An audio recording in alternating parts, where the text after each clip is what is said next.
Muito boa tarde, estamos aqui com mais um convidado, nosso cantor e pregador, Paulo Soares. E aí, Paulo Soares, tudo bem? É um prazer tê-lo conosco. Fala um pouquinho sobre a sua caminhada, sobre o seu ministério. Nós estamos aqui ansiosos para saber. Boa tarde, galera. Paz do Senhor, primeiramente. É muito bom, é um prazer muito grande estar aqui no dia de hoje. E estou muito feliz por estar aqui, pelo convite também.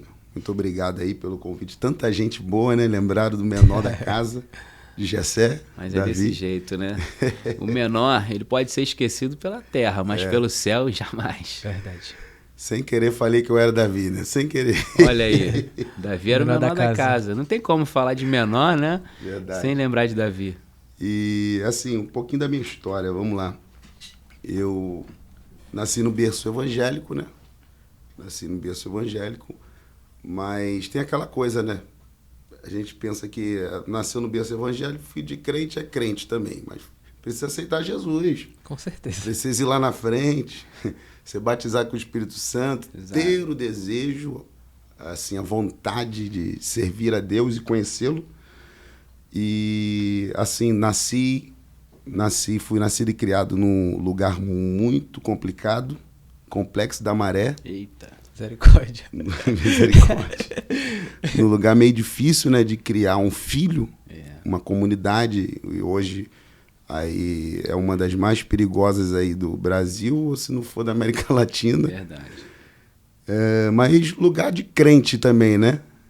Toda a comunidade tem muito vaso, muito profeta. E meu pai e minha mãe, muito novos ainda, decidiram, Deus iluminou a mente deles, e eles decidiram se mudar, sair dali. Uma terra muito longínqua, que era perto de Xerém, Santa Cruz da Serra. Terra desconhecida. E a gente foi, na época, era roça, né? Hoje já está mais desenvolvido, Santa Cruz, o pastor foi lá, né? Sim, várias vezes. Tem muitos bancos. Já rodei muito ali. Poxa, hoje está muito bonito lá. Está muito legal, um lugar legal de se morar. Mas, na época, era roça, um lugar muito esquecido. Chegamos lá, fomos congregar, logo procurar uma igreja, congregar no Campo de Mantiqueira, que na época era Ministério Unido. E pastor Eliseu Ignis foi depois.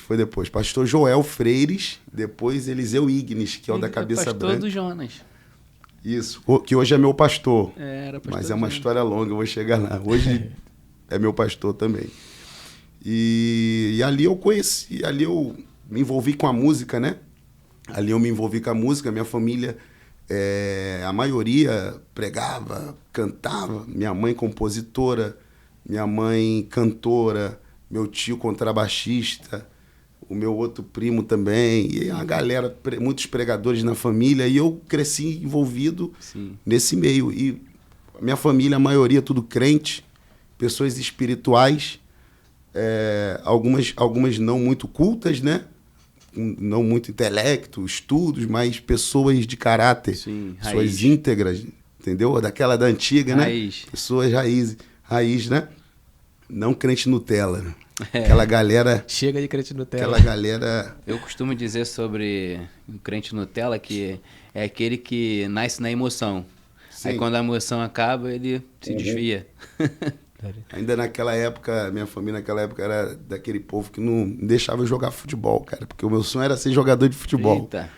E eu queria ser jogador de futebol e era uma briga jogar futebol escondido. Até parece que eu sou tão velho assim, mas tenho 30 anos, a galera ouvindo aí. E eu comecei a me envolver com a música. E no meio desse povo doido, povo crente, de monte. Barulhento, né? Povo pentecostal. E com 11 anos de idade, perdi, cara, meu pai. Meu pai era construtor, técnico de edificações, um homem íntegro, mas que trabalhava muito, né? Muito trabalho, sabe como é, né? Quem é envolvido com construção civil, sim. Cara, é muito trabalho.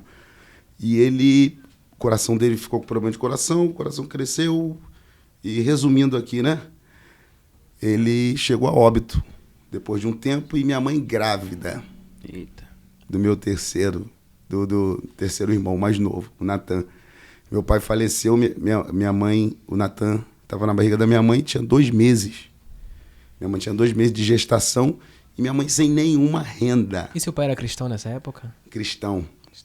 Mas era um cara assim que muito íntegro, a pessoa que ralava muito, mas não era totalmente envolvido com a obra assim, né? Sim. A obra de Deus.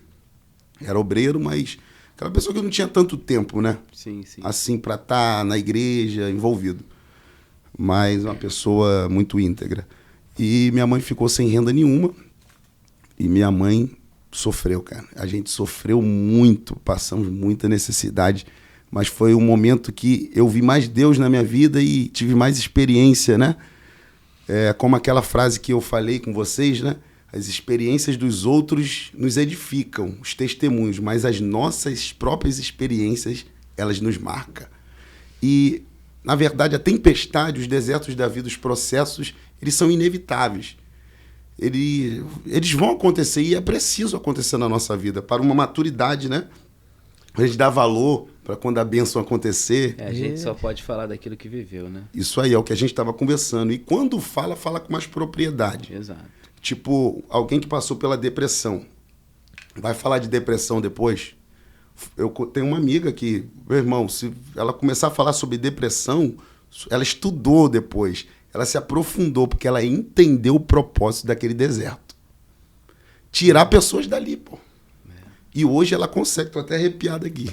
E hoje ela consegue fazer isso. E ela passou um bom tempo. Ou seja, Deus, ele não tem prazer em ver ninguém na luta. Mas, como Lázaro, né? Estava enfermo, mandaram avisar teu amigo a quem tu amas, está enfermo.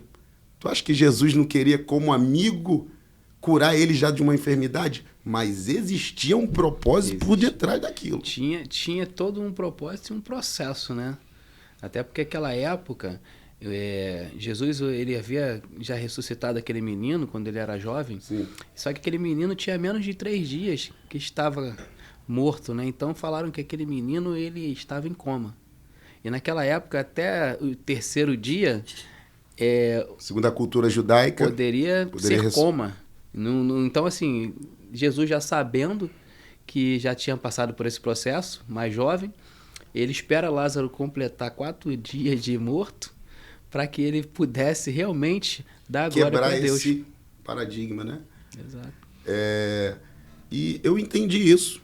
Eu entendi depois lá na frente, porque perdemos assim, o provedor, sim, como a viúva, né? De 2 Reis 4. Gente, mistério. E assim... Essa pregação é forte. Todo mundo É tá muito forte, muito forte. Aquela mulher teve que se posicionar. É a história da minha mãe, cara. É a minha história. E você tinha 11 anos. Eu tinha 11 anos de idade. Com meu irmão que está aqui. Está esperando ali o Daniel, que é o do meio. E o Natan, pequenininho. Que foi o refúgio nosso. E foi tão um refúgio nosso que... Rapaz, quando o cara nasceu, o cara é muito bonito, velho. Eu falei assim, caraca, esse cara não é nosso irmão, não. Olho azul, cabelo lisão, bonitão. Eu falei, e ele foi verdadeiramente o nosso presente, assim. Sabe quando Deus envia um refúgio assim? Não, ele vai ser o refúgio. E a gente foi nascido e criado, assim, dentro desse contexto de perda, como a mulher de 2 Reis 4, mas minha mãe se posicionou, cara. Se posicionou, criou a gente no Evangelho, mas eu entrando um pouco na minha história agora, já estando, né, mas sendo mais específico. Eu sempre fui o mais imperativo, curioso e também, não vou mentir, namorador. Namorador também, não vou mentir, vamos ser sinceros. E eu ia para a igreja, né? Músico, aprendi a tocar vários instrumentos depois que meu pai faleceu. Muita gente ajudando a gente, chegava várias compras na nossa porta. Gente que a gente não conhecia, Deus mandou entregar aqui. É assim que Deus faz. Deu esse endereço. E a gente começava a chorar. E, cara, aquelas coisas caras mesmo, gente que tinha dinheiro. Aquele queijo que tem aquele negócio, aquela borda rosa, que é o mais caro. Queijo, brick. Cara, só coisa chique mesmo. E a gente ficava maravilhado. Como não servisse Deus, como desistir. e tal. Mas mesmo marcado com essas experiências, eu ainda adolescente, o mundo me atraiu. O mundo me atraiu. E eu namorando muito na igreja, às vezes beijava uma menina aqui, gostava que era músico, né? E as menininhas tinha que ser músico, têm né? uma inclinação para Baterista. baterista, então eu era baterista, cara. E as menininhas gostam, né? Tal, de músico. E tinha aquela coisa de famazinha, um statusinho dentro da igreja. Coisa que não era para ter. Sim. Mas tinha. E eu ia para a igreja sem embasamento nenhum. Mas para tocar, não conhecer. Na verdade, conheci um pouco, rasamente, a palavra. Porque o adolescente sabe como é, né? Já é antigo, já é coisa antiga já. É um período muito difícil, a adolescência, né? É um período que a gente quer se descobrir. Sim. E não quer muito compromisso, às vezes, com Deus, né? Não generalizando, que tem muitos adolescentes que são diferenciados. Sim, com certeza. Que a gente olha assim e fala, cara, que esse cara é diferente. Mas a maioria eu me perdi na escola. Minha mãe não conseguia estar lá sempre, né? Aí na escola... Ficou à vontade. Eu recebi uma filipeta. Uma filipeta de um evento. De um evento. Eu já tinha 14 anos, ia fazer 15 recebi. E eu já estava indo para Gospel Night, cara. Não queria tocar nesse assunto, mas já tocando. Eu estava indo para Gospel Night, não sei se tem ainda esse troço aí, cara. Mas na época tava o auge. Era o auge dos Gospel Night. E eu indo para os Gospel Night, aquilo me atraiu. Pô, é legal Gospel Night e tal. E chegou na escola o cara, pô, mas tem um negócio aqui, cara, que é melhor do que Gospel Night. Aí me mostrou, quando mostrou, eu não queria ir. Claro que eu tinha medo, mas ele insistiu, aí peguei. E ainda convidei uns amiguinhos ainda para ir da igreja. Foi, ainda levou uma turma. Levou uma turma. Deus já me perdoou por isso. Eram músicos também? Não era músico, não. Mas eu tinha menos embasamento do que eu ainda na palavra, esses daí. Jovens, né, no caso. Esses daí iam para a igreja mais por causa de futebol. Porque tinha um trabalho de futebol na igreja, né? Enfim, para tentar concluir, que é muito, muito longa.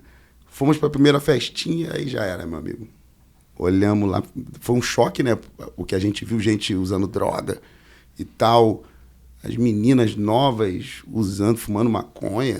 Caramba, aquilo pra gente, e a gente com a garrafa de refrigerante na mão, que a gente não tinha muito dinheiro, dividindo com todo mundo. Passava pela boca de um, boca do outro. E todo mundo chapando, meu amigo. Todo mundo bebendo muito. Que isso? De repente eu vi esse amigo que estava da escola, me deu uma... Foi a primeira vez que eu botei cerveja na boca. Cara, bebi, que troço amargo, que troço ruim é esse? Como que o povo gosta disso, cara? E é sempre diferente, né? Primeira vez. E depois fui a segunda, terceira, quarta, quinta, sexta. Quando eu vi traduzindo, já estava fumando maconha, botando o cigarro daquele black, com 15 anos. Aquele pretinho, que é o que não tem nada a ver, é o que não faz mal. Daqui a pouco maconha, daqui a pouco usando um pozinho também. E nessa época, quando você passou a beber a cerveja, você levou à frente ou você não gostou ali de primeira? Não, de primeira não gostei. Mas você continuou bebendo? Cigarro também, não gostei. Mas depois se torna natural, né? Virou um hábito, assim. Na verdade, o diabo cega, né? Porque se a gente sabe que é ruim, a gente continua... Porque ali eu já me afastei, perdão, não falei, né? Eu não continuei na igreja assim, não. Ah, tá. Você afastou. Quando eu fui a primeira vez pra festa, minha mãe descobriu, eu não toquei nesse assunto. Minha mãe descobriu, meu irmão, minha mãe ficou irada. Minha mãe, verdadeira, vocês vão rir disso aqui, armou pra mim mesmo. Tipo, falou que minha avó tava querendo falar comigo no telefone convencional que tinha dentro do quarto dela. E eu cheguei em casa, tinha uma perna de 3. Tinha uma perna de 3 imprensando a janela da minha mãe. O que perna de 3 é essa? Impressão na janela da minha mãe, não entendi nada. Porque a janela da minha mãe é daquelas de madeira que abre assim, não tem chave. Tu abre assim, aí tinha uma facilidade de abrir, eu já sabia como abrir rápido. Aí tinha uma perna de 3 impressão, não entendi nada. Eu entrei, tua avó quer falar contigo. Entrei, peguei o telefone, quando eu peguei o telefone, Não tinha ninguém. Minha mãe com o cinto assim atrás de mim. A costa tava armada. E tome cinto pra cá, você não acredito que não sei o quê. A primeira coisa que eu pensei, janela. Quando eu pego a janela... Fechada. Imprensada. Eu agora entendi. O cenário tava montado já, né? Já estava montado. E ali eu fiquei traumatizado por causa disso. Aí, isso não é desculpa, né? Não justifica, mas aí eu já comecei a sair. Saindo, me perdi. A resumir, me perdi, me entreguei. E cheguei ao fundo do poço, cara. E com quantos anos você voltou? Mais ou menos 18 para 19. 18, isso. 18 para 19. Eu conheci a menina no mundão que é a minha esposa hoje. Conheci ela, menina que fazia faculdade, menina muito estudiosa, mas não era da igreja. Ia pra uma balada assim, aquela coisa por conveniência e tal, bebia com as amigas, mas sabe aquela pessoa de família que faz essas coisas, né? Sim, sim. Que não é doideira. E conheci ela, a gente se apaixonou, começamos a namorar e se apaixonamos mesmo, cara. Assim, a gente se gostou. Tá até hoje, né? Até hoje.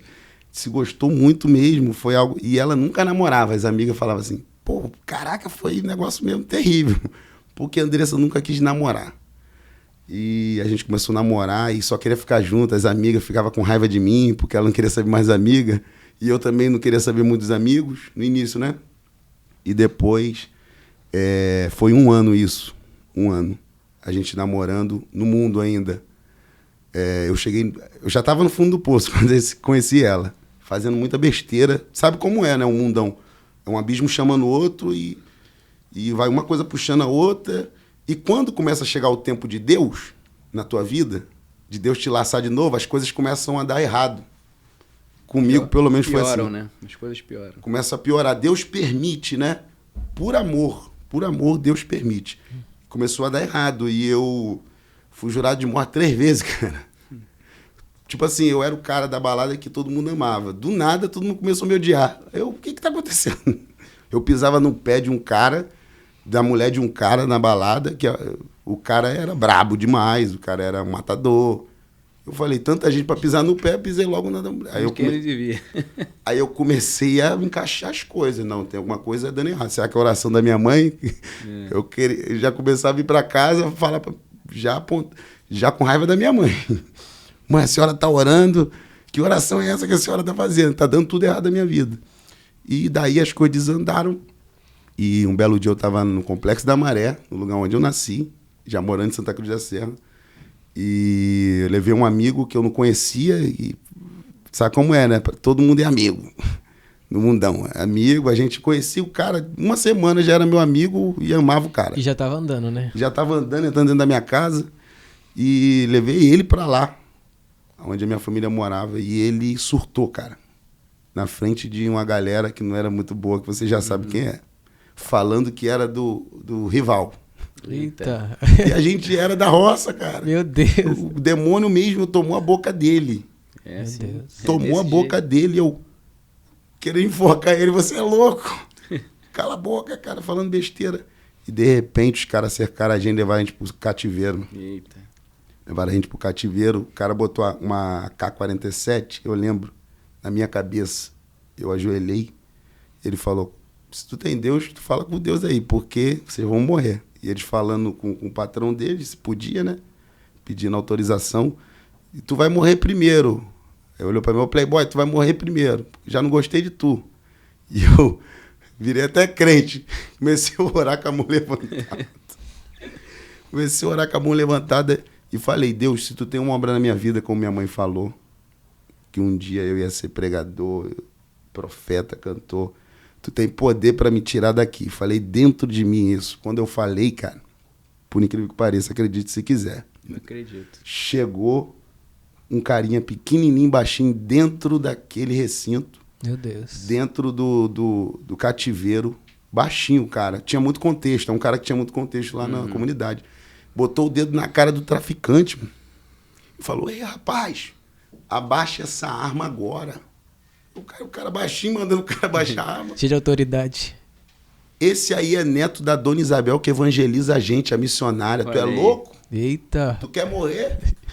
Jesus. Os caras, na hora, baixaram a arma. Vai embora, meu. Vai embora, que esse povo a gente não mexe, não. Né?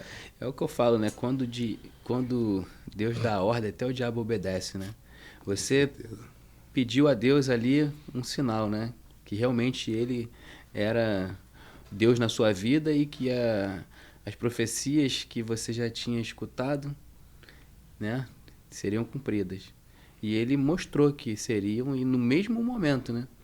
Você falou uma frase, se tu tem Deus mesmo, né? Foi o que o bandido questionou. Meliante. Né? E a gente hoje que é cristão, que serve um Deus vivo, a gente pode ouvir tudo, menos essa frase. Verdade. Se Deus é contigo, eu quero ver ele te livrar agora. Cara, quer dar combustível para um cristão é falar isso, né? É verdade. Meu irmão, hoje eu já ouvi muito isso, né? Eu quero ver se teu Deus é bom, se teu Deus é forte, se teu Deus ele faz. existe, né? Quero ver se ele existe agora. E todas as vezes que eu escutei isso, essa frase, meu irmão, eu falei assim... Foi batata. Eu pensei em recuar, mas agora eu não vou, não. Não tem como. Não tem como, porque não é sobre mim. Eu costumo dizer que o Evangelho, ele fala mais sobre o próximo do que sobre nós, diz mais sobre Deus do que sobre qualquer outra coisa. Verdade. Você está entendendo? Então, assim, esse ditado, essa frase, esse questionamento, meu irmão, o crente que tem Deus, a única coisa que ele não é covarde. É verdade. Eu creio nessa palavra. E naquele dia ali tu viu que você tinha essa chama dentro de você, porque você creu num momento que você estava à beira da morte. Foi a misericórdia de Deus, a graça que me alcançou ali, por causa de que Deus é um Deus que os atributos incomunicáveis estão com Ele. Ele é um Deus que vê o futuro. Sim. E mesmo pessoas da minha família não vendo um futuro em mim, por causa da minha realidade de um erro, Deus viu. Deus acreditou em mim, mesmo naquela situação. Porque ele é o Deus que examina e sonda os corações, né? E ele já estava ali sondando o seu coração há anos. E naquele momento ele criou toda uma situação, tá? Porque às vezes a gente fala, o diabo criou. Não, Deus cria. Com certeza. Deus projeta, Deus permite para que ele venha fazer com que a graça e a glória dele seja manifestada através da sua vida, através daquela situação. Algo que me chamou muita atenção é que o que falou muito foi o testemunho. Porque, por exemplo, alguém só chegou para poder te livrar porque alguém deu testemunho antes. Se sua avó não tivesse dado testemunho como mulher de Deus, com certeza, talvez o Senhor não tivesse te livrado. Com certeza. Entendeu? Foi a oração, foi, mas... A oração de um justo, lembra do texto? É. A oração de um justo. Eu não era um justo, eu não estava na posição. na posição ali, mas existia alguém que orou por mim. Estava intercedendo Que pela sua vida. intercedeu. Então, a oração do justo. Ou seja, tem tanta gente nesse momento que está numa vida errada e é a pior pessoa para a sociedade. Uhum.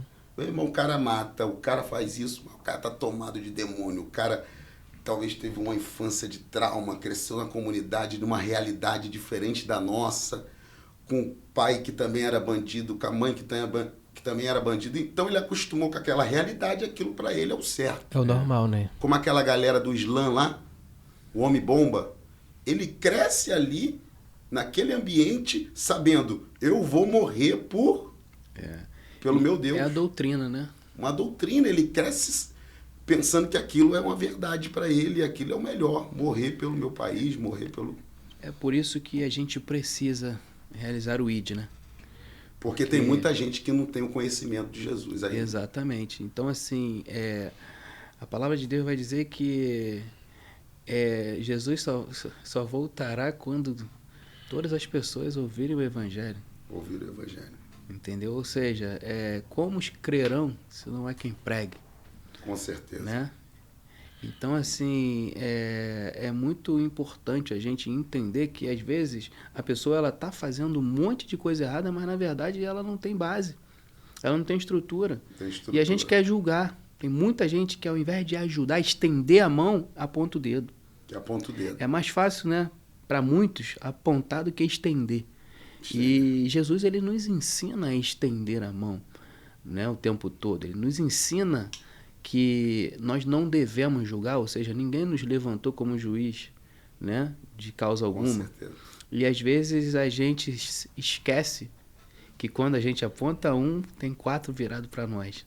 É verdade. Né? É Então verdade. é muito importante a gente entender, procurar saber qual é o problema, qual é a criação que a outra pessoa teve antes de apontar o dedo, né? E o que você falou foi muito importante. São doutrinas que às vezes a gente precisa levar o verdadeiro evangelho para que aquela pessoa fuja daquela doutrina e passe a entender que existe vida. Existe vida. E Paulo, diante do cenário, desse cenário de arma na sua cabeça, bandido ali, e teve a oração, né, para poder Deus te livrar ali, mas depois que Deus te livrou, como é que foi? Você voltou a servir ao Senhor com excelência? Sim. Ou voltou por medo? Depois disso tudo aconteceu, eu já estava convicto para voltar e tal, e ainda não voltei. É sempre assim, Passei né? por esse, mas estava perto, porque Deus me cercou de novo. Eu comecei nos lugares aonde eu estava muito carregado nessa época. E eu ouvi uma voz, e essa voz mandava arrumar briga, cara. Mandava arrumar briga. E eu sempre arrumando briga. Aí eu não sabia, depois que acontecia o rolo todo, eu brigava, aquela coisa toda, né? Que você parava Eu não sabia se isso era de mim, provinha de mim, de algo ruim que estava dentro de mim, no meu, ou se era espiritual. Eu estava meio perdido mesmo, assim. Sabe quando a pessoa está perdida? O que está acontecendo comigo? Eu ficava assim, o que está acontecendo comigo? E eu pensava, será que é Deus também? E o engraçado é que, mesmo nessa situação, o Espírito Santo nunca deixa a gente... Porque sempre a gente vai estar sendo lembrado. Nunca. E assim, todas as vezes que você era questionado ali por si próprio, com certeza era o Espírito Santo. Até porque se ele te trouxe, é porque ele estava palestrando com você ali. Mas assim, Eu sempre ouvia. Existe uma guerra, né? Sempre existirá uma guerra. Mundo espiritual. Entendeu? E dentro de nós sempre existirão 2 vozes. O apóstolo Paulo, quando ele tem aquela experiência com o Senhor, no caminho de Damasco, ele volta com um espinho na carne e um espírito ruim que o atormentava. Sim. Né? Ele vai relatar que esse espírito ruim acompanhava ele. Você está entendendo? Então, assim, ele não vai se afastar de nós. Com Porque certeza. é uma luta no mundo espiritual, uma guerra. Com certeza. Né? Entre a carne e o espírito. Então, Somos tricotômicos, né? Corpo, alma e espírito. É uma guerra. o tempo inteiro vai haver. Então, essa voz foi justamente por quê? Porque ali você conheceu, teve uma experiência com Deus ali, porque você fez uma oração a Deus e Deus te respondeu. Você sabia disso. Sim. Só que você continuava fazendo aquilo que não agradava a Deus. Não tinha ainda forças. Ainda não tinha forças, né? Aí depois disso, dentro desse cenário, brigando, arrumando muita briga, arrumei uma briga com um cara que era um traficante lá da região para defender um amigo, cara, que nem precisava ser de defesa, porque o cara era grandão. Eu querendo defender o cara que E era tinha que ser no tráfico, 3 né? vezes, mas Porque o problema é que sempre estava envolvido... eu não sabia que era Envolvendo. esse meu amigo, que era fortão, era dono da choperia, né? Ele era o dono e ele foi expulso porque arrumou o traficante foi expulso porque arrumou problema. E ele chegou lá depois que todo mundo foi embora de manhã, quando todo mundo já tinha ido embora para arrumar confusão. Aí eu falei, cara, vai embora e tal. Aí o cara xingou minha mãe, cara. Sabe como é, né? Esse negócio de meter mãe no meio não dá certo. E na época... Ainda mais jovem. Qualquer coisa que falasse da mãe, O que é que tu falou? Ele a xingou confusão minha mãe. estava armada. Aí eu falei, cara, vou te dar mais uma oportunidade, vai embora. Aí virei as costas e tomei uma acabada de vassoura. Eita. Eita. Tinha uma vassoura assim que tava limpando, né? Aí já sabe o que aconteceu. Enfim, fui jurado de morte de novo. E um belo dia, no meio de outro caos, eu em outra briga, outro dia, sem camisa, todo cheio de sangue no corpo, na rua, andando depois de sair de uma briga, de outra briga, para defender outro amigo meu. Meu Deus. Só pra tu ter noção. A galera não fique chocada aí, não. E eu indo embora na rua, assim, de repente, 3 carros me fecham na rua. quem era o cara, que eu arrumei a outra confusão. Eu falei, eu não ia voltar, irmão, não sei o quê. Aí o cara, mas antes dele sair do carro, Sim. quem saiu foi os comparsas, com o celular na mão e com a minha foto. Meu Deus. Tu quer o Paulo? Tu quer o Paulo? Aqui, ó, tá tua foto aqui. Eu era magrinho, era muito magrinho. Mais ruim, magrinho, mas terrível. Eu não, meu nome é Roberto. Roberto. Sobrou pro Roberto. Ainda colocou Roberto no meio. Sobrou pro Paulo, Roberto. você é o Paulo. Aí eu ri, o cara já me reconheceu, já era. Tem pra onde correr. Aí, isso aconteceu aonde? Isso tudo. E foi assim, algo que me marcou. Na frente da igreja que eu me afastei, cara. Meu Deus. Aí ele, resumindo, né? Falou que ia me matar ali e tal. E um monte de gente já em volta de mim. Fechou a rua toda, que era na rua principal. Aquela rua principal de Santa Cruz da Serra. Sei qual é. Automóvel Clube. Sei, Automóvel Clube. Passo muito por lá. E ali mesmo, mas na rua de baixo. Depois da praça. Aí o cara botou a arma, tirou a arma. Quando tirou a arma, aí o primo dele, que é o cara mesmo, na verdade ele não era muita coisa, que tava lá, falou, cara, mas como foi essa história? Foi aí que foi a minha salvação. Meu Deus. Eu falei, ué, eu briguei com ele, mano a mano e tal. Ele o quê? Foi mano a mano? Foi. Ele olhou pro primo dele assim, mentiroso, que não sei, querendo já pegar o primo, porque o primo falou que não foi. Falou que foi covardia. Covardia. Aí foi a salvação de tudo. Ele falou, ó, vai embora. Vai embora. E falou de novo, cara, tá arrumando confusão. Se tu tem Deus, aceita Jesus, hein? Você tá arrumando muita confusão. Aí eu olhei, cara, ali, naquele momento, pra minha igreja. Tem gente que não sabe disso. Olhei e a minha esposa, que era minha namorada na época, estava do meu lado. Aí falei, Deus, se tu quer me aceitar, me aceita agora. Porque eu vou voltar para tua presença. Eu vou voltar. Mas Deus ouviu a minha vontade ali, que era grande de voltar, mas eu não tinha força. Traduzindo, aconteceu outra vez que eu saí e foi a última. Fiquei 3 dias fora de casa, no apartamento de um amigo na Penha. E muita coisa que você já sabe o que é. E minha esposa tomou uma decisão ali, que na época era minha namorada. Não, agora não dá mais não. Você já... O cálice de Deus já transbordou, agora o meu também. Não quero mais nada com você, segue o teu caminho, que eu vou seguir o meu. Não quero morrer, não quero morrer. Eu vou aceitar Jesus. Porque hoje no meu quarto eu ouvi uma voz 2 vezes que me chamou. Ouvi, Andressa, minha filha. Andressa, minha filha. 2 vezes eu ouvi essa voz. E eu fiquei com medo, fui dormir com a minha mãe. E eu sei que essa voz é do Todo-Poderoso. E ele está me chamando. Eu vou aceitar Jesus hoje. Ela, naquele dia. Minha esposa não tinha família da igreja. Botou no notebook assim, músicas evangélicas. Porque ela queria passar ali a escutar. Sim. E a música foi aquela Remove a Minha Pedra, Me Chama Pelo Nome, da Aline Barros.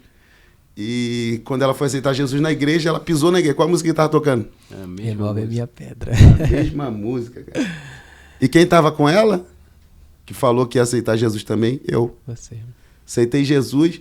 A pastora, sabe aqueles crente doido de mata, de monte? Revirou a minha vida na revelação e a dela, cara. Contou tudo. Eu falei, só pode ser Deus. Aceitamos Jesus. Começamos a caminhar nessa igreja que eu tinha me afastado, do pastor Eliseu Ignis, que na época eu era o pastor generoso. E eu lembro que, com uma semana, muita gente falava, ih, Paulinho, não acredito não. Dou 1 mês. Aí passou 2 meses, 3 meses, 4 meses, 5, 6, 7. Tá lá até hoje. 1 ano.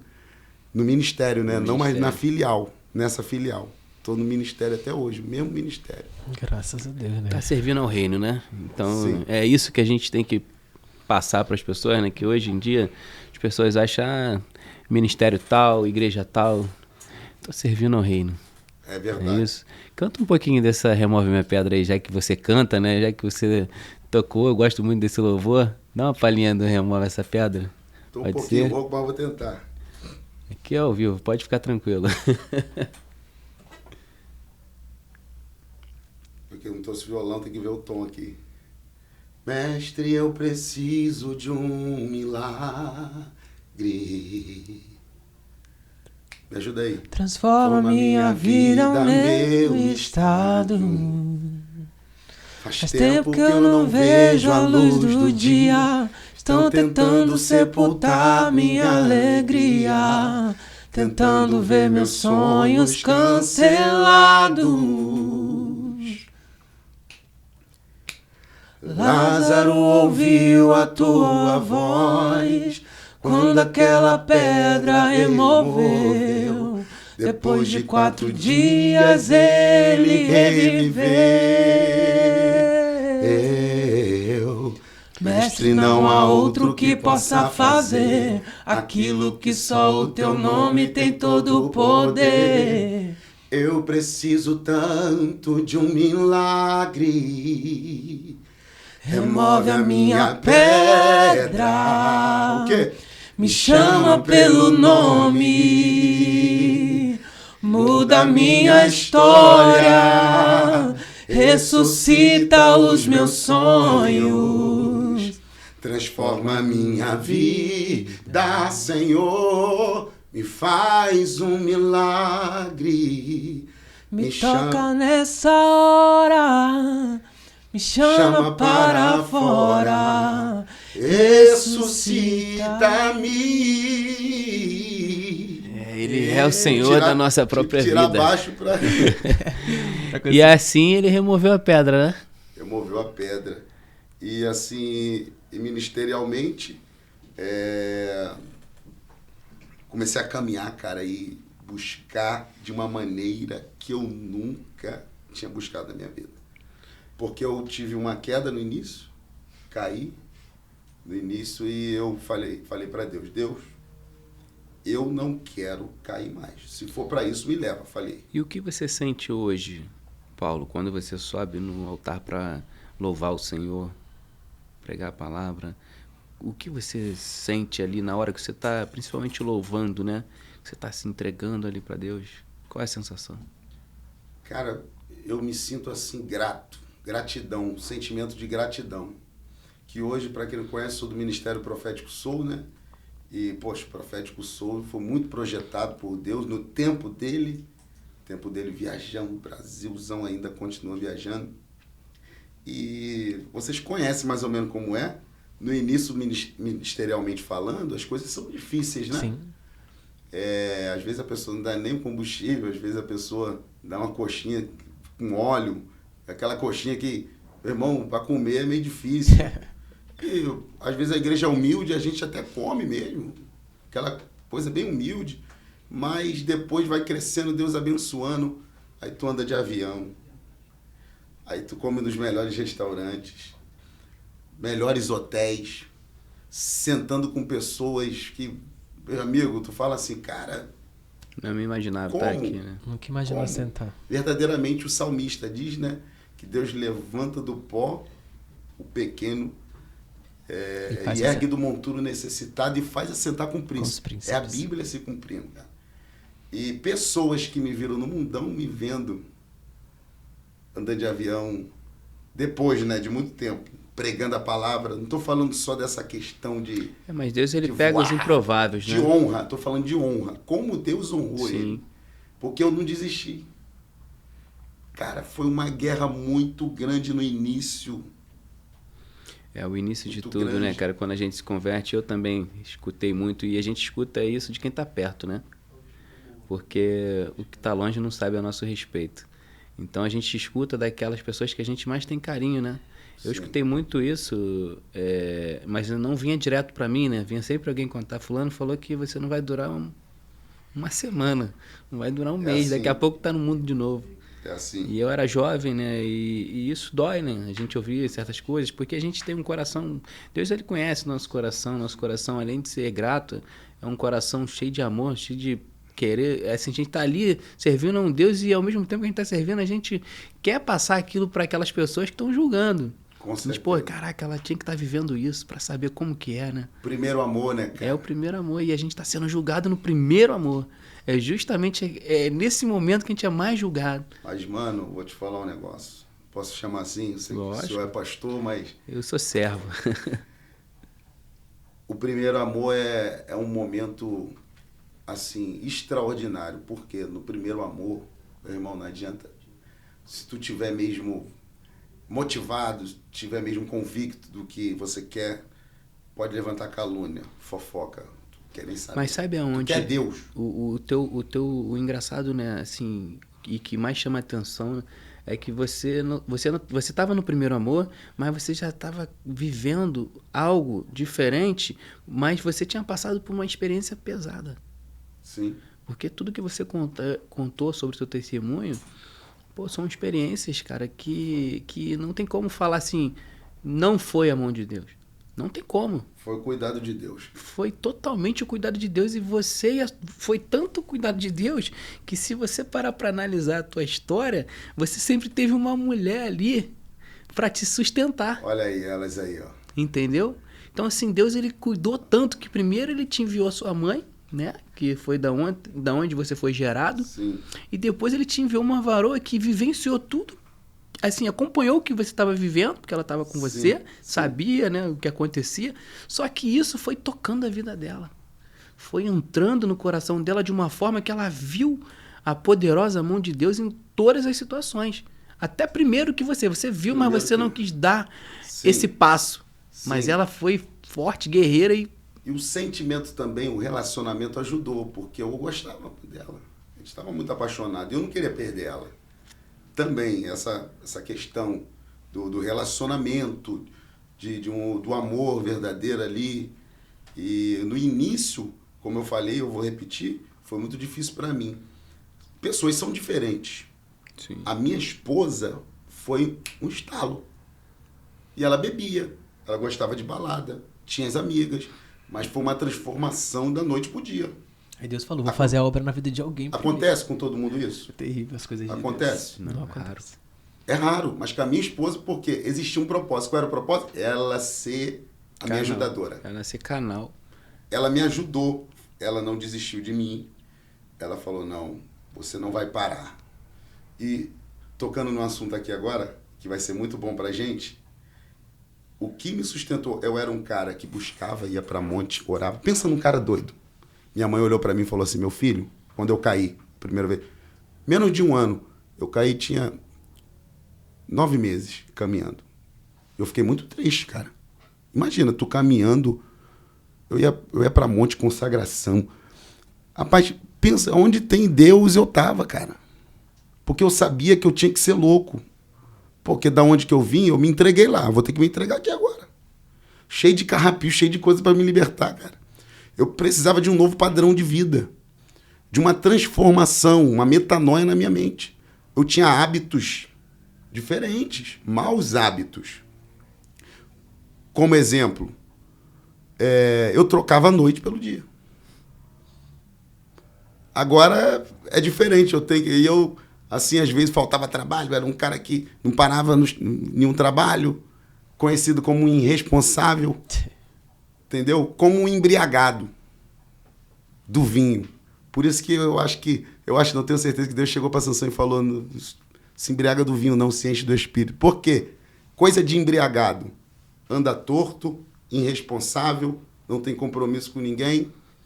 O embriagado, ele não consegue ter foco, uma visão. O embriagado, ele tem de tudo errado. É verdade. Uma vida de embriagado eu vivia. E agora? Uma vida de alguém que é cheio do Espírito Santo. E é lindo isso, né, cara? Isso não tem preço, não tem nada que pague isso. E eu comecei a buscar muito a Deus. E quando eu caí, eu fiquei muito triste e fiz uma pergunta para Deus. Deus, tu me ama. Se tu me ama, tu tem poder para me libertar. Me fala como, porque eu não quero cair mais. Me fala como. E Deus falou, através da boca do meu pastor, generoso, no gabinete pastoral, Deus falou assim, da boca dele. Vem pro culto de doutrina. Vem pra escola bíblica dominical. Porque tu é muito espiritual, tu não falta oração. Oração tu não falta, cara. Culto de louvor e de adoração tu não falta. Mas cadê você no culto da palavra? Ou seja, o que me faltava era a palavra. Era a palavra, tinha tudo. A raiz. É porque a palavra que É o sustenta, alicerce. né? Tudo passa, mas a palavra É o permanece. alicerce. Era a minha raiz, era o alicerce que eu precisava. O que aconteceu? Eu comecei a ler a Bíblia, meu irmão, tu não imagina. Dia e noite, dia e noite, dia e noite. Botava uma touquinha depois de ter casado já, aí já tinha casado. Botava uma touquinha no frio, na varanda, com a garrafa de café do lado, café, né? Só faço assim, só com a garrafa só com café. Garrafa de café do lado e comecei a estudar a Bíblia como louco. E foi a palavra que me libertou mesmo. Jesus, na certa feita, falou assim, Mateus 7:24, aqueles que escutam as minhas palavras e as praticam, assemelhá-lo-ei ao homem prudente que edificou a sua casa sobre a rocha, correram os rios, sopraram os ventos, combateram aquela casa, e a casa caiu? Não, permaneceu de pé. Quem é esse? O que escuta e pratica. Ou seja, tem gente que tem muito conhecimento, mas não está nem aí para a prática. Com certeza. Tem muito conhecimento. Aí tem uma frase que eu gosto, se quiser a galera que está ouvindo aí até, ouvir de um pastor, anote. Quem não investe tempo na estrutura, quem não investe tempo em base, com certeza vai perder tempo da vida removendo entulho, cara. E tem uma frase que São Francisco de Assis diz, e fala o seguinte: em todo tempo pregue o evangelho. Se for preciso, fale. Aí. E é isso. Entendeu? É o nosso chamado. Foi para isso que Deus me tirou de lá. Foi aí que Jesus chegou, né? É aí. Um dia eu vi um sábio falando, né? Um livro que dizia o seguinte: ele chega pro filho e fala: filho, cuidado por onde andas. E o filho olha para ele e fala: pai, o senhor que tem que tomar cuidado, porque eu sigo seus passos. Eita!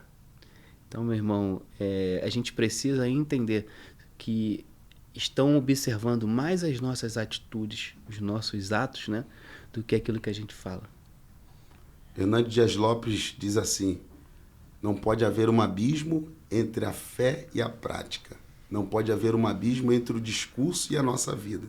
Palavras convencem, mas o que arrasta são os exemplos. Verdade. O exemplo, ele arrasta a multidão. Nós estamos cercados por uma nuvem de testemunhas, né, cara? Eu costumo dizer, né, que sempre que houver uma questão relacionada à ousadia no meio cristão, é ali que Deus está. Porque o nosso Deus, ele só entra na batalha quando dizem que não tem mais jeito. Né? Ele gosta de ir na contramão da lógica. Exatamente. Ele gosta de confundir a lógica, a medicina. A lógica. Né? E assim, teve o mês passado, Deus, ele me enviou para realizar um milagre, né? Que isso para mim e para muitos que estavam presentes foi um milagre de Deus. Um tio de uma conhecida, de uma amiga minha e ovelha lá da igreja, estava no hospital com câncer e ela botou no grupo que o médico tinha entrado no quarto e falou: ele só tem 2 dias de vida, não tem mais jeito. Meu Deus. Aí ela pediu oração falando que o médico tinha dito que não tinha mais jeito. Meu Deus. Aí eu trabalhando, fazendo as coisas, e de repente Deus falou: chama ela. 2 horas depois. Aí eu chamei ela não tinha falado qual era a enfermidade, aí Deus já falou pra mim: pergunta se é câncer. Aí eu falei: é câncer que seu tio está? Ela é. Eu falei: porque você não colocou no grupo. Só que Deus está mandando dizer que isso não é pra morte, é pra vida. Olha e pro nome dele ser glorificado. Olha aí o propósito. Eu falei: me leva lá nesse hospital. Me leva urgente. Quando eu cheguei lá, eu orando ele, já ungi, Deus já estava liberando a cura, já senti. E Deus falou assim: fala para ele que os 2 dias que deram de vida, eu tô dando de alta. Meu Deus. E assim foi. Olha ele aí. Foi curado e hoje está lá. Ó. Olha aí. Vivinho da Silva, forte, comendo de tudo, não conseguia comer nada, botava tudo para fora. Meu Deus. Mas foi no momento que o homem falou que não tinha mais jeito, que Deus soprou no meu ouvido e falou: vai lá. Porque é a fé, né? Sou eu que dou a última palavra. É a fé, né? Entendeu? Então, assim, além da fé, a gente tem que entender que o nosso Deus, ele é o Deus do impossível. O que o homem julga impossível, é ali que Deus quer entrar. É ali. Porque ele vai falar: você já tentou de tudo, então não conseguiu? Então, agora eu vou entrar na causa para saber que eu sou Deus. E às vezes ele faz a gente perder mesmo. Perder. dinheiro, perder tudo. Lembra da mulher do fluxo de sangue? O que a Bíblia diz? Que a Bíblia diz? Que ela já tinha buscado a ajuda dos médicos. Todos os médicos. E já tinha gastado tudo. Dinheiro, tá falando de dinheiro. Sim. Tudo. Aí, não estou falando mal da mulher do fluxo de sangue, não, mas vamos lá. Serve como uma lição pra gente. A gente é assim, cara, às vezes. Às vezes deixa Deus de segundo plano. Por terceiro. último. Às vezes é o último. A maioria das vezes é o último. Tenta Isso todos os acontece. recursos, aí depois lembra de Deus. Aí lembra de Deus. Aí ouviu, aí o texto diz, então ouviu falar de Jesus. Não sei se ela já conhecia. Talvez já conhecia, mas Possivelmente ela já tinha ouvido outras. foi uma oportunidade. Deus é um Deus de oportunidade. Ela ouviu falar que ele estava ali. Que ele ia passar. Que né? ele ele ia ia passar passar. próximo. Então ela já se Que ele- preparou, já se colocou no caminho, na posição e falou: se eu tocar, Rapaz, se eu mas apenas essa história- tocar. Engraçado que tem muita gente tocando, né? E toque é diferente de encostar. Lembra do texto? Ela foi até Jesus, foi dela, ela correu risco, segundo a cultura judaica, ela não podia estar ali, porque ela era considerada uma mulher imunda Pura, né? pelo judaísmo, Sim, a do fluxo menstrual, fluxo de sangue. Ela correu risco e ela estava debilitada também. Ela se esforçou, ou seja, correu o risco, uma mulher que se esforçou porque ela- para se achegar, porque ela não tinha ninguém para ajudar ela. Foi só. Nem poderia pedir ajuda E o pra ninguém. Estado, né? Estado 12 Nem anos. poderia né? pedir. poderia. Lembra do paralítico? Tinha 4 amigos para ajudar. Lembra da filha de Jairo, que é o mesmo contexto? Teve o pai para ir correr atrás Sim. por ela, buscar por ela. Ou seja, desceu aqui. Existem momentos na nossa vida, fases da nossa vida, que pessoas vão buscar pela gente. Terrível. Teu pai vai buscar por você que está paralítico. Meu Deus.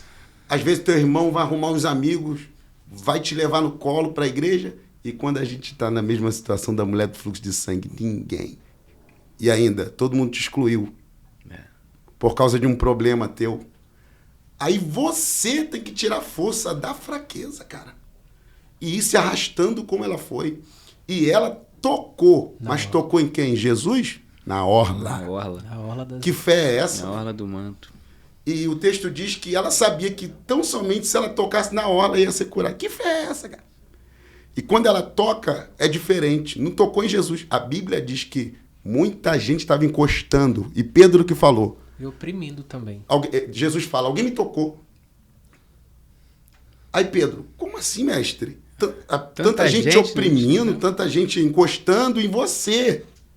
E tu diz que alguém me tocou? Sim, alguém me tocou diferente. Alguém me tocou diferente. Porque tocar fala de sensibilidade. Encostar é diferente. Toque. E ele ainda fala mais, né? Alguém me tocou diferente porque de mim saiu virtude. Saiu virtude. E o Então, toque- o toque, ele consegue extrair virtude. E o toque chamou a atenção, muito né? lindo, né? Porque todo mundo tá apertando ali, mas eu acho que quando ela coloca a mão é de Toca. uma forma diferente. Toca, é diferente. E na orla? A orla era o quê? O judeu. Era. Na verdade, aquela orla, aquela franja ali, fazia parte do talit. Talit. Sim, tá. E Talit. o que significa talit? O que significa aquelas franjas? Para o judeu, a palavra. Então ela não toca, oh glória a Deus, ela não toca em qualquer lugar, está tocando na palavra. E quem toca na palavra, toca em Jesus, porque ele é o verbo. Ele é o Oh, verbo que glória. se fez carne. E onde Jesus, ele pisa, né? Onde ele pisa, onde ele chega, né? Existe milagre, né? Eu lembro, eu gosto muito de falar que Jesus, ele quando ele cura aquele cego de nascença, né? Em João 9:25, ele cura aquele cego de nascença, aí aquele cego é questionado, né? E ele fala, eu não sei se ele é pecador ou não, mas eu sei que eu era cego e agora eu vejo. Cara, esse texto é muito top. Tá? Meu irmão, ali, esse Pode, texto pra mim fala através de muita coisa, né?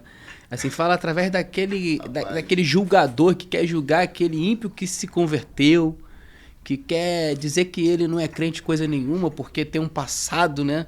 Que Tem um condena.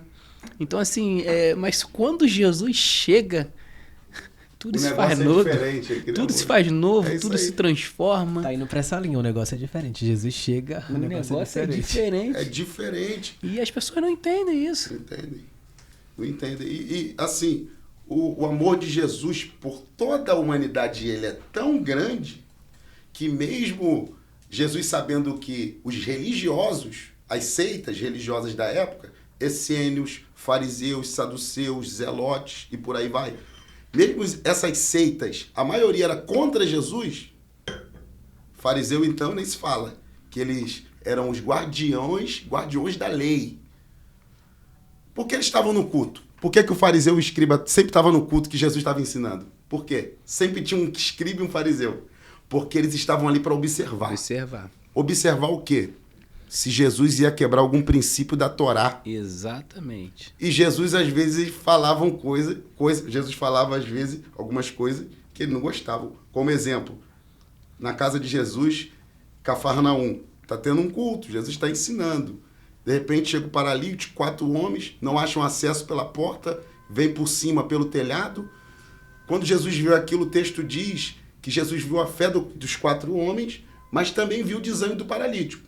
Viu a fé dos homens e olha para o paralítico e diz, tem de bom ânimo. Se falou tem de bom ânimo, viu que ele estava desanimado. Exatamente. Depois do tem de bom ânimo, lá vem. Estão esperando o quê? Agora ele vai curar. Agora ele vai levantar esse cara. Não. Jesus não mandou levantar. Antes de falar, perdoados estão os teus pecados. Que coisa linda. Os espectadores estão esperando, obviamente, não está no texto, mas obviamente, como eu, homem, cura, com certeza. A cura física. Sim. Mas antes de Jesus curar fisicamente alguém, ele vai curar interiormente. Perdoados são os teus pecados. Quando Jesus falou isso... Aí espanta todo mundo. Tinha um escriba ali. Que é isso, meu amigo? Tu não falou isso, não. Quem é você para falar isso? Se não perdoar os pecados. Só Deus pode perdoar pecado. Aí ele vai mais além. Aí se revela no culto quem é escriba e fariseu. Terrível. Quem é escriba e fariseu. Ou seja, no ambiente de culto tem 2 classes. Os adoradores e os observadores. Culto não é culto se não tiver um escriba. Terrível isso. Todo culto tem que ter um, cara. Sempre. Eu lembro de uma igreja que eu tava pregando em Xerém, cara. Xerém. Eu até postei o vídeo, eu botei a seta em cima do pastor que tava atrás. Aí ficam os pastores lá em cima, né? Aí esse pastor chegou atrasado no culto. Culto rolando, ele chegou mais de 30 minutos atrasado. E eu ali esperando para pregar. Eu vou, não cobro R$1, não aceito. Não faço por amor a Cristo, vou pregar. Então, tava ali esperando, aí ele chegou, me olhou torto. Que isso? Que eu de blazer, todo armadinho, aí ele me viu jovem, né? Aí me olhou torto. É assim mesmo. Falou comigo, desdenhando. Na hora que eu comecei a pregar, irmão, aí eu tô pregando, aí todo mundo dando glória e ele tá assim atrás. Abrindo a boca e tudo, bucejando de sono, e chegou atrasado. No altar. Só que eu não tô vendo ele, não. Não acredito. Eu não estava vendo ele, não. Eu tô pregando, de repente eu comecei a falar língua, daqui a pouco eu apontei para um senhor lá, aí falei assim, qual o seu nome? O nome do senhor é Eloí. Aí eu falei, Eloí, lama sabatame, mas Deus não te abandonou. Aí já comecei. Filho, o Espírito Santo me tomou, a cara dele foi mudando o semblante assim, ó. E ele foi abrindo, regalando o olho, e toma, e daqui a pouco o Espírito Santo tomou e falou, tem gente aqui que tá aqui para observar. Meu irmão, o cara começou a botar a cabeça assim, e abaixava e botava, tentando enfiar a cara dentro das pernas. Eu falei, isso eu vendo no vídeo, depois. Eu falei, olha como é que o Espírito Santo revela. Olha como é que fala, confronta. Então, assim... Ainda bem que tu não falou escriba, né? Não falei. Escriba, fariseu, aí, meu irmão. Aí só faltava falar isso. Eu lembrei agora, você falando disso, e é exatamente isso. E principalmente quando a gente está pregando Jesus. Né? A gente vê muito isso. Porque quando você está pregando Jesus, quando você está pregando João Batista, raça de víbora, confrontando... Tu tá entrando num assunto aí que isso vai dar papo. Porque quem era o escriba? O copista da lei, o homem entendido da Torá, trazendo para os dias de hoje. O intelectual, o teólogo. Sim. É pecado estudar teologia? É pecado buscar conhecimento teológico? Não. Pós-graduação, mestrado, doutorado, é pecado? Não. Mas essa galera, não estou generalizando, falando mal de ninguém que estuda, porque eu estudo também. Isso é muito bom, Mas essas pessoas perdem o equilíbrio, perdem a direção. Perdem a Crescei essência. na graça e no conhecimento. O cara que cresce muito no conhecimento e pouco na graça, ele se torna esse camarada observador. Sim. Todo mundo que vai pregar, ele nunca recebe nada, cara. Ele Ele não acha que consegue, sabe porque o tudo, coração dele tá Tá fechado. fechado, ele tá ali para julgar a mensagem. Outro dia Deus me deu sobre isso, que eu peguei e falei assim, tem muitos teólogos que não são pastores. Tem muitos professores de teologia que não são evangélicos. Meu Deus. Só que, sabe qual é a diferença de você ser um teólogo e você ter uma unção de Deus? É que você, além de ser um professor em teologia, você tem um professor acima de você que todos os dias te ensina, porque você se permite ser ensinado, Sim. que é o Senhor Jesus.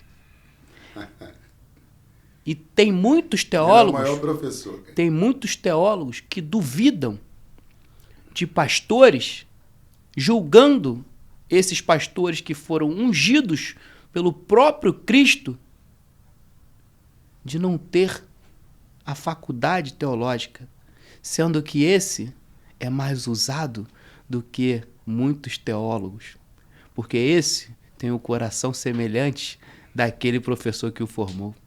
Tem fogo no coração, né? Jonathan Edwards tem uma frase que eu gosto muito, que ele diz assim: o que adianta ter luz na mente e não ter mais fogo no coração? Tem gente que tem muita luz na mente, mas perdeu o fogo no coração. E quando a chama se apaga, irmão, é um convite ao abismo. É um convite ao abismo, porque Deus, ele sonda a nossa alma. Lembra falando de oração agora, que é algo assim extraordinário. Falando de intimidade, né? Fogo no coração, tem que falar de oração. Não tem como, intimidade sem oração. Né? A Bíblia diz assim: quando orares, não ore como os hipócritas, que oram nas praças para se mostrarem. Mostrar religiosidade, mostrar uma oratória. Já viu aquele povo que, Senhor Deus, aí começa vários versículos e tal. Aí quando tu olha, tu vê, pô, esse cara não tá orando, esse cara quer mostrar. Já viu? Sim. Já reparou? Exato. Então, a Bíblia está ensinando, não ora como esse povo que quer mostrar que ora, mostrar que tem uma boa oratória, como os hipócritas. Mas, quando orares, entra no teu quarto. Mateus 6.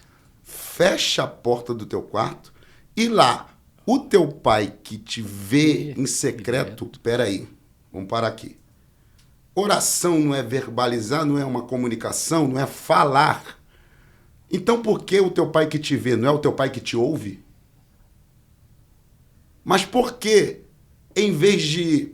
É Mateus? Mateus Em vez de Mateus usar a expressão ouvir, Mateus usa a expressão te ver. E foi Jesus que falou isso. O teu pai que te vê, porque antes do teu pai te ouvir, ele vai te ver. Deus não ouve qualquer oração. É verdade. Antes dele ouvir uma oração, ele vai te ver. Ver o quê? O teu comportamento na oração, as tuas atitudes na oração. Ele vai ver como você está orando, cara. Ele vai ver como é que está a tua vida. É o posicionamento diante dele, né? Posicionamento. É forte. A gente já está caminhando para o final. Tá bom demais falar da Bíblia. É que a gente vai falando, né? A gente começa a muito entrar quando a gente começa a entrar, principalmente falando de Jesus, né, nas passagens dele, os ensinamentos do nosso Senhor, a gente não consegue. Professor Jesus. A gente não consegue parar, né? É o maior professor. É a melhor conversa, é o melhor diálogo. Não tem Já outro. fez autoescola? Claro, tem carro. Eu tenho loja de carro. Ainda não. Tem loja. Eita, Jesus, loja de carro. Quando a gente faz autoescola, falou do professor, né? Jesus é o maior professor. Quando a gente faz. Vai tirar carteira, a gente faz a prova teórica e a prova prática. Qual é a mais difícil pra tu? É prática. Pô, tá louco, mano. Cheguei lá no dia, gente chorando, gente caindo no chão. Gente, aquilo já me desestabilizou para fazer a prova. Na prática envolve as tuas emoções, na prática envolve o equilíbrio Na emocional. verdade, tudo na prática. Tudo. Aí eu entrei no carro pra fazer desse jeito. Deu ruim. Quando eu entrei, sabe o que aconteceu? Um cara, mano, igualzinho o Van Diesel, entrou no carro, careca de óculos. Eu falei, fortão, aí eu, Van Diesel do Velozes e Furiosos? Cara de mal. Eu, bom dia. Sabe o que ele falou comigo? Espero que você não tenha um... Eu falei, pronto, o demônio pegou o Van Diesel. Meu irmão. Satanás tá aqui. Não é Deus que providencia esse cara. Pô, tá louco, mano? Eu falo bom dia com o cara. Prova, esperei por um bom tempo pra fazer essa prova. Bom dia, o cara fala, espero que você tenha um. É o diabo que entrou no corpo dele. Terrível. Aí que tu gelou mais ainda, né? Mas é isso, meu irmão. Tamo junto. É a Foi última um pra gente prazer, encontrar Paulo. aí. Tamo Foi um junto. prazer, cara. Foi muito... Pô, muito... Além de ser muito edificante, né? Ouvir teu testemunho, ouvir um pouquinho do teu ministério, da tua caminhada. E, pô, você é um cara muito alegre. Continue com esse Obrigado espírito alegre, porque isso, pô, meu irmão, contagia quem tá à sua volta. Foi muito, muito, muito prazeroso mesmo tê-lo conosco aqui, irmão. Muito obrigado, tá? Eu que agradeço aí, quero agradecer pelo convite. Foi especial, um momento especial mesmo. E, como eu falei com vocês, foram poucas vezes, né? Que foram muitas vezes os convites, né? Para podcast, mas poucas vezes eu fui. Mas em momentos, assim, de viagem, de oportunidade. Então fomos honrados, né? E, assim, perdoa aí qualquer falha. Que nada, irmão. Tamo junto, galera que tá perfeito. ouvindo a gente aí.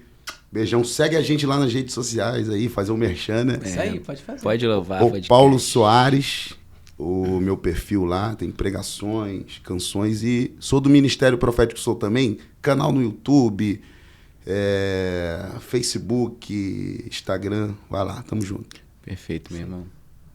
Eu quero agradecer, né? Claro. É uma honra ter você com a gente. Tamo junto.